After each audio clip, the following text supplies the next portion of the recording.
Setelah diperoleh, selanjutnya aset tetap digunakan untuk kegiatan usaha. Kantor mulai ditempati, pabrik mulai digunakan untuk berproduksi, kemudian mesin mulai digunakan untuk memproduksi barang dagangan, gudang mulai digunakan untuk menyimpan barang, dan kendaraan mulai digunakan untuk mengangkut atau transportasi. Nah, masa ini disebut dengan masa penggunaan aset tetap. Ada 4 peristiwa yang lumrah terjadi pada aset tetap setelah memasuki masa penggunaan. Peristiwa pertama yang sudah pasti terjadi yaitu penyusutan. Kemudian yang kedua, revaluasi. Yang ketiga, perawatan atau maintenance. Dan yang keempat, reparasi atau repair. Masing-masing peristiwa adalah event ekonomik yang berpengaruh langsung terhadap kondisi keuangan perusahaan. Supaya laporan keuangan mampu menggambarkan kondisi keuangan perusahaan yang sebenarnya, maka masing-masing peristiwa harus terekam dan tersaji dengan benar.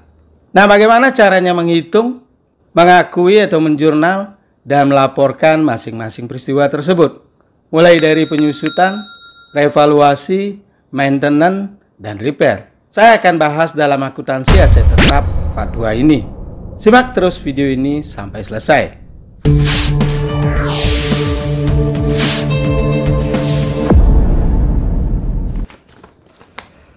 Kita mulai dari penyusutan.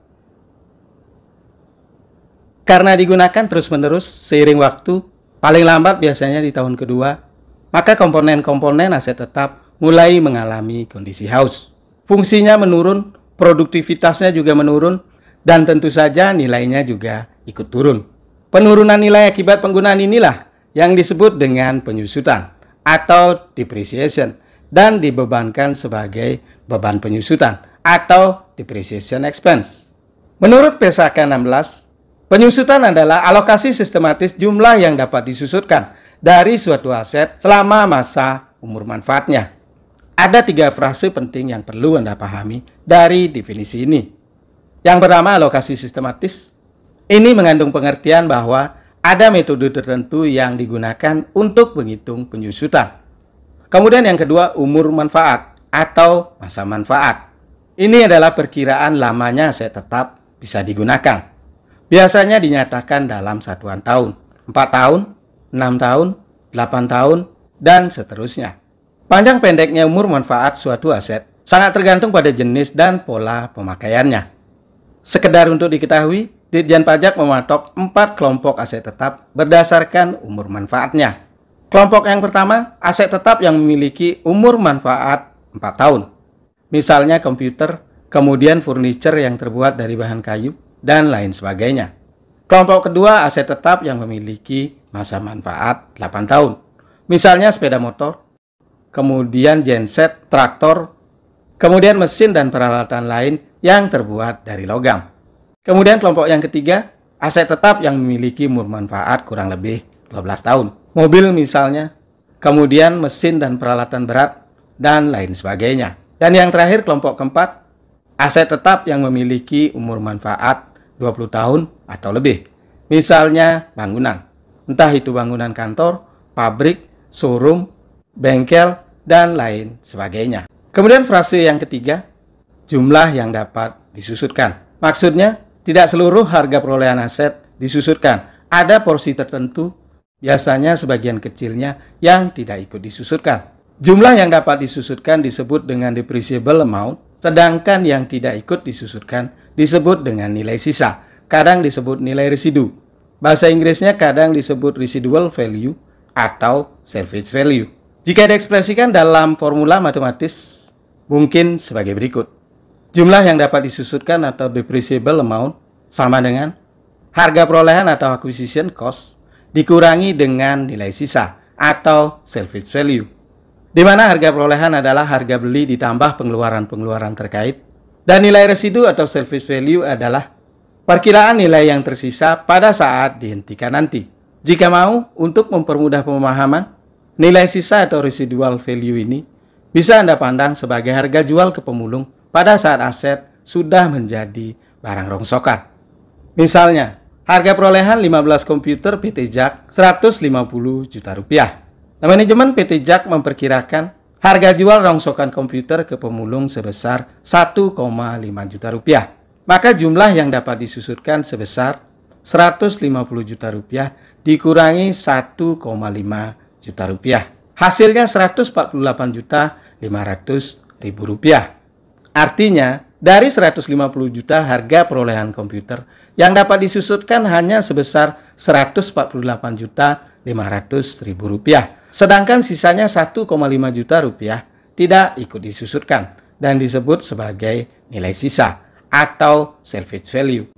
Sekedar untuk diketahui, tidak ada cara atau standar pasti untuk menghitung nilai sisa. Semuanya diserahkan kepada manajemen perusahaan.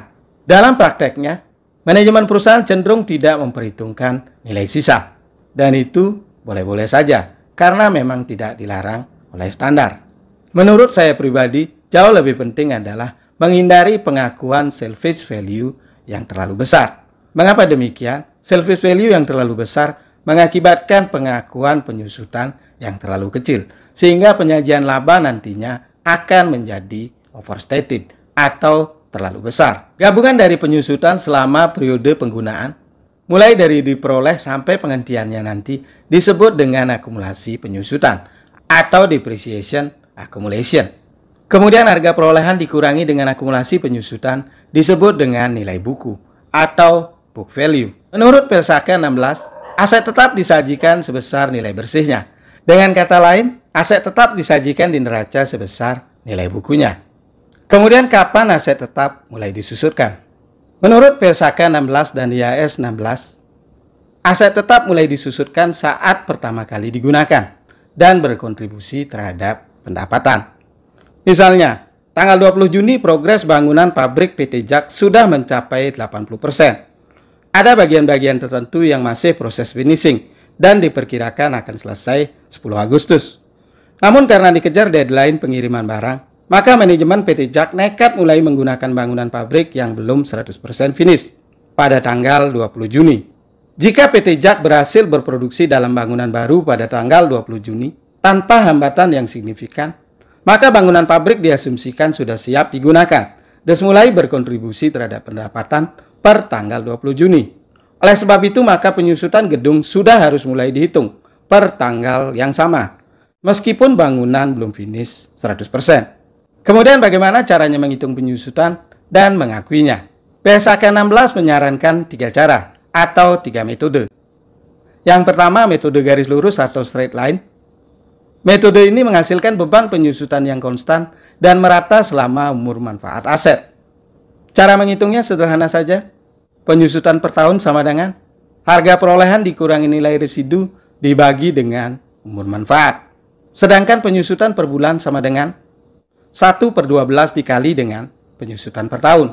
Dan terakhir nilai buku sama dengan harga perolehan dikurangi dengan nilai residu dikurangi dengan akumulasi penyusutan.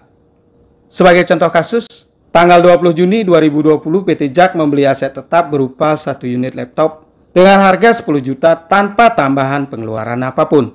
Laptop diterima di hari yang sama dengan kondisi yang sudah siap pakai. PT JAK menggunakan metode garis lurus. Umur manfaat komputer 4 tahun dengan perkiraan nilai residu Rp300.000. Menggunakan metode garis lurus, berapakah besarnya nilai penyusutan laptop tersebut untuk tahun 2021? Dan bagaimana jurnal pembebanannya? Yang kedua, berapa besarnya nilai buku komputer yang disajikan di neraca per 31 Desember 2021? Dilihat dari tanggal perolehannya, komputer PT JAK ini sudah digunakan selama kurang lebih 1 tahun 5 bulan, yaitu dari bulan Juli sampai dengan Desember 2020, artinya 5 bulan. Kemudian Januari sampai dengan Desember 2021, artinya 1 tahun. Sehingga total penggunaannya selama 1 tahun 5 bulan. Menggunakan formula garis lurus, penyusutan per tahun, harga perolehan dikurangi nilai residu, dibagi dengan umur manfaat dalam penyusutan per tahun sama dengan 10 juta dikurangi 300.000 dibagi 4 sama dengan 2.425.000. Penyusutan per bulan 2.425.000 dibagi 12 sama dengan Rp202.083. Kemudian penyusutan 2020 selama 5 bulan sama dengan 5 kali Rp202.083 sama dengan Rp1.010.000 Penyusutan tahun 2021 sama dengan 2.425.000. Akumulasi penyusutan sebesar 1.010.417 ditambah 2.425.000 sama dengan 3.435.417. Dengan demikian maka besarnya penyusutan untuk tahun 2021 sebesar 2.425.000 dengan jurnal debit beban penyusutan komputer sebesar 2.425.000, kredit akumulasi penyusutan komputer sebesar yang sama. Kemudian nilai buku komputer per 31 Desember 2021 sama dengan 10 juta dikurangi 3.435.417 sama dengan 6.564.583 rupiah. Kemudian cara menghitung yang kedua, metode saldo menurun atau diminishing balance. Metode ini menghasilkan beban penyusutan yang besar di awal-awal, kemudian terus menurun hingga mendekati akhir umur manfaat. Cara menghitungnya sedikit agak jelimet atau rumit, tetapi jangan khawatir, saya akan jelaskan perlahan-lahan. Penyusutan per tahun sama dengan tarif penyusutan dalam persen kali nilai buku dikurangi nilai residu. Sedangkan tarif penyusutan persen dihitung dengan formula R sama dengan 1 minus dalam kurung S dibagi C pangkat 1 per N, di mana R adalah rate of depreciation atau rate penyusutan atau tarif penyusutan, N sama dengan estimasi umur manfaat, S nilai residu, dan C harga perolehan. Menggunakan contoh kasus sebelumnya, harga perolehan komputer atau C sama dengan 10 juta. Estimasi nilai residu atau S sama dengan Rp300.000. Kemudian estimasi umur manfaat atau N 4 tahun. Maka besarnya tarif penyusutan sama dengan 1 minus 300.000 dibagi 10 juta rupiah pangkat 1 per 4 sama dengan 1 minus 3 per 100 pangkat 1 per 4 sama dengan 1 minus 0,03 pangkat 1 per 4 sama dengan 1 minus 0,41 sama dengan 0,59, dan ini ekuivalen dengan 59%. Dengan demikian maka penyusutan tahun 2020 dapat dihitung S bagi 12 kali 59% kali 10 juta rupiah minus 300.000 rupiah sama dengan 5 per 12 kali 59% kali 9.700.000 rupiah sama dengan 5 per 12 kali 5.723.000 sama dengan 2.384.583 rupiah. Kemudian nilai buku per 31 Desember 2020 10 juta dikurangi 2.384.583 rupiah sama dengan 7.615.416 rupiah. Kemudian penyusutan tahun 2021, tarif penyusutan kali nilai buku 2020 dikurangi dengan Rp300.000. Ingat, nilai buku tahun 2020 sebesar Rp7.315.416. Sehingga penyusutan tahun 2021 sama dengan 59%, yaitu tarif penyusutan kali nilai buku tahun 2020 sebesar Rp7.315.416 sama dengan Rp4.316.095. Dan jurnal pembebanannya, debit beban penyusutan sebesar Rp4.316.095, kredit akumulasi penyusutan sebesar yang sama. Kemudian nilai buku per 31 Desember 2021 Rp7.615.416 dikurangi Rp4.316.095 sama dengan Rp3.299.320. Kemudian cara menghitung yang ketiga, metode unit produksi atau unit of production. Dengan metode ini Anda menghitung beban penyusutan berdasarkan output yang dihasilkan oleh aset tetap. Metode ini dikenal sebagai cara untuk menghitung penyusutan yang paling mendekati kondisi kenyataan dalam menggambarkan penggunaan aset. Ini sebabnya metode ini sangat digemari oleh perusahaan yang menerapkan sistem penetapan kos berdasarkan aktivitas atau activity based costing. Namun perlu dipahami bahwa penggunaan metode ini bersifat terbatas, biasanya hanya untuk aset-aset yang output produksinya dapat diperkirakan secara akurat. Misalnya mesin produksi atau mesin printer, atau mesin fotokopi. Cara menghitung beban penyusutannya terbilang sederhana, terdiri dari dua langkah.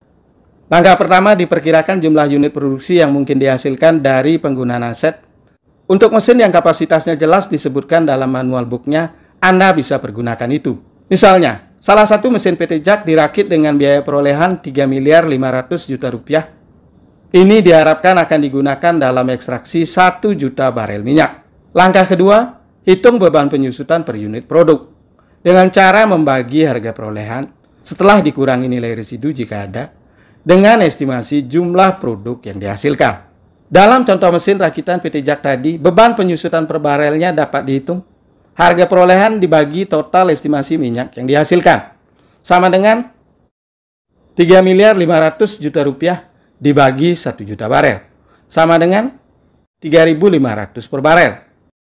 Langkah ketiga, hitung beban penyusutan seluruhnya dengan cara mengalihkan beban penyusutan per unit dengan total unit produksi yang terrealisasi untuk periode yang dihitung.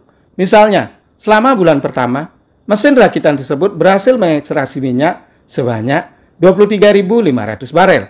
Dengan menggunakan metode ini, biaya penyusutan mesin di bulan pertama penggunaannya dapat beban penyusutan per unit kali jumlah output produksi yang terrealisasi.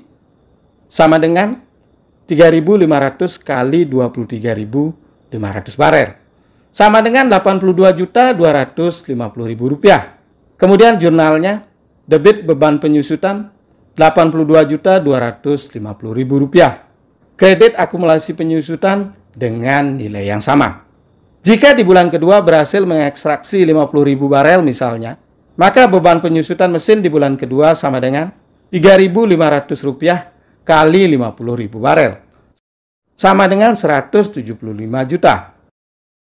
Jurnal debit beban penyusutan mesin 175 juta. Kredit akumulasi penyusutan mesin sebesar yang sama. Jika di tahun 2022 berhasil mengekstraksi 540.000 barel misalnya, maka beban penyusutan untuk tahun 2022 sebesar 3.500 rupiah kali 540.000 sama dengan 1.890.000.000 rupiah. Jurnalnya, debit beban penyusutan mesin 1.890.000.000 rupiah, kredit akumulasi penyusutan mesin sebesar yang sama. Jadi ada 3 metode yang dapat Anda pilih. Pertanyaannya mungkin, metode mana sebaiknya yang digunakan? PSAK 16 menyarankan agar pemilihan metode hendaknya berdasarkan ekspektasi pola konsumsi manfaat ekonomik masa depan dari aset yang dihitung. Jika polanya merata sejak awal penggunaan hingga akhir masa penggunaan, contoh bangunan, silahkan pakai metode garis lurus. Jika polanya tidak merata, di mana penurunan fungsi lebih banyak terjadi di awal-awal, maka silahkan pakai metode saldo menurun. Dan terakhir untuk mesin produksi atau mesin administratif, seperti printer dan mesin fotokopi misalnya, yang kapasitas outputnya bisa diketahui, maka paling pas jika menggunakan metode unit produksi. Yang jelas sekali, Ditjen Pajak mematok semua wajib pajak wajib menggunakan metode garis lurus. Ini artinya, jika Anda menggunakan metode selain garis lurus untuk laporan komersial, maka perlu dikoreksi fiskal. Pertanyaan menarik, bagaimana jika ada aset tetap yang tidak dipakai? Kondisi fisiknya masih bagus, fungsinya juga masih 100%. Apakah menyusutkannya masih relevan? Mengingat tidak lagi memberi kontribusi terhadap pendapatan. Ada kalanya kasus seperti demikian terjadi. Nah, inilah salah satu kelemahan dari penyusutan. Dalam kasus seperti tadi, menggunakan penyusutan untuk mengalokasikan penurunan nilai aset memang kurang relevan. Sebagai alternatif, PSAK 16 menawarkan revaluasi. Tujuannya agar aset tetap yang tersaji di neraca nilainya lebih realistis. Kita masuk ke topik selanjutnya, revaluasi. Istilahnya sudah menjelaskan sendiri, revaluasi artinya penilaian kembali. Dalam hal ini penilaian kembali aset tetap. Di masa lampau, setidaknya sebelum tahun 2007, revaluasi hanya dilakukan oleh perusahaan bila mereka akan go public. Adapun tujuan revaluasi pada saat itu, agar aset yang tersaji di neraca nilainya terlihat lebih realistis, sehingga perusahaan dapat menjual sahamnya dengan nilai yang lebih tinggi, atau memiliki nilai yang lebih tinggi saat diakuisisi. Nah, sejak tahun 2007, PSAK 16 dan IAS 16 menawarkan revaluasi sebagai alternatif cara untuk mengalokasikan jumlah yang tersusunkan dari suatu aset. Menurut standar ini, perusahaan tidak boleh menggunakan metode revaluasi hanya sesekali. Jika mau menggunakan pendekatan revaluasi, maka perusahaan harus melakukannya secara berkala dan teratur dari waktu ke waktu. Misalnya paling sedikit 3 tahun sekali. Jika revaluasi menghasilkan nilai yang lebih tinggi dari nilai tercatat atau carrying value, maka selisih tersebut diakui sebagai surplus revaluasi atau gain on revaluation. Sedangkan jika sebaliknya, revaluasi menghasilkan nilai yang lebih kecil dari nilai tercatat, maka selisih kurangnya diakui sebagai penurunan nilai atau impairment. Selanjutnya, surplus revaluasi atau impairment dibukukan sebagai laba atau rugi revaluasi dalam laba rugi komprehensif lain, bukan pada laba rugi tahun berjalan.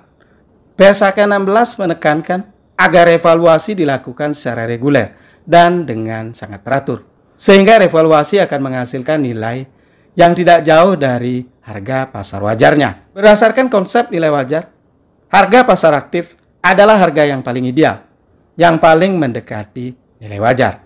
Oleh sebab itu, jika ada pasar aktifnya, maka pergunakan harga pasar aktif.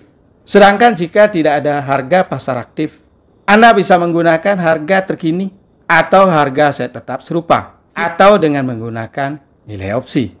Khusus revaluasi tanah dan bangunan, PSAK 16 dengan tegas menetapkan bahwa penilaian dilakukan oleh aktuaris profesional. Jika revaluasi dilakukan terhadap aset yang sudah pernah disusunkan, akumulasi penyusutan dapat diberlakukan dengan 2 cara. Yang pertama, metode eliminasi. Akumulasi penyusutan ditutup sehingga diperoleh nilai buku aset.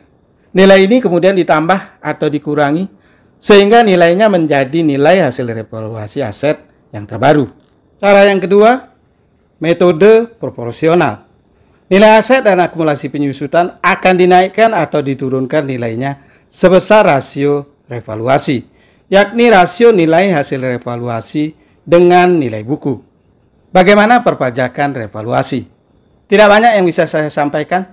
Yang jelas, kerugian revaluasi tidak diakui karena dilaporkan di laba rugi komprehensif lain.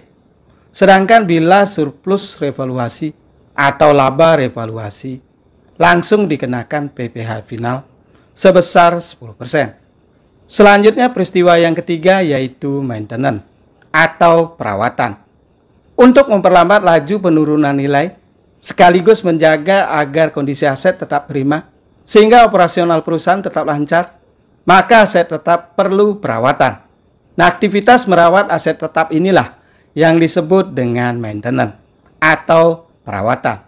Sedangkan biaya yang ditimbulkan dari aktivitas ini disebut biaya pemeliharaan atau maintenance expense. Adapun jurnalnya, debit biaya pemeliharaan atau maintenance, kredit kas atau utang.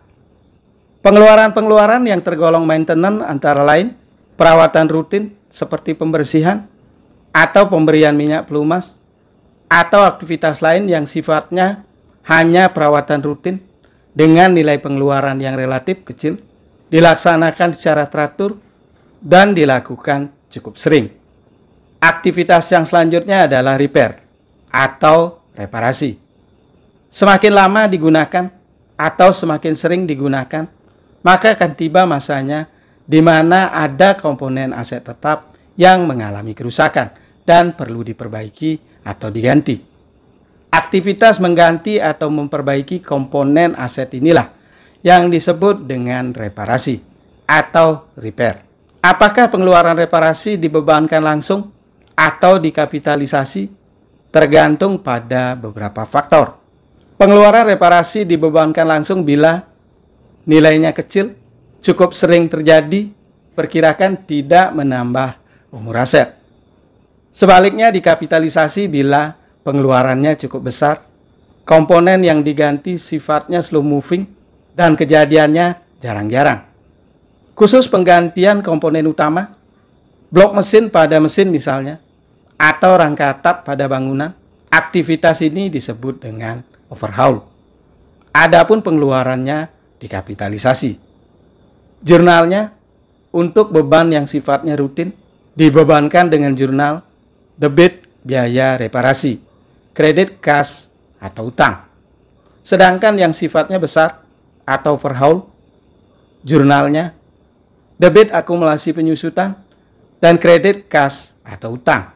Dengan mencatat akumulasi penyusutan di sisi debit, maka saldo akumulasi penyusutan akan berkurang, sehingga nilai buku akan bertambah. Dengan kata lain, umur manfaat aset akan bertambah. Dan demikian akuntansi aset tetap part 2. Bagi Anda yang belum menonton part 1, silahkan simak video ini. Semoga bermanfaat. Silahkan di like jika Anda suka. Dan jangan lupa di share jika dirasa bermanfaat. Terima kasih, sampai jumpa.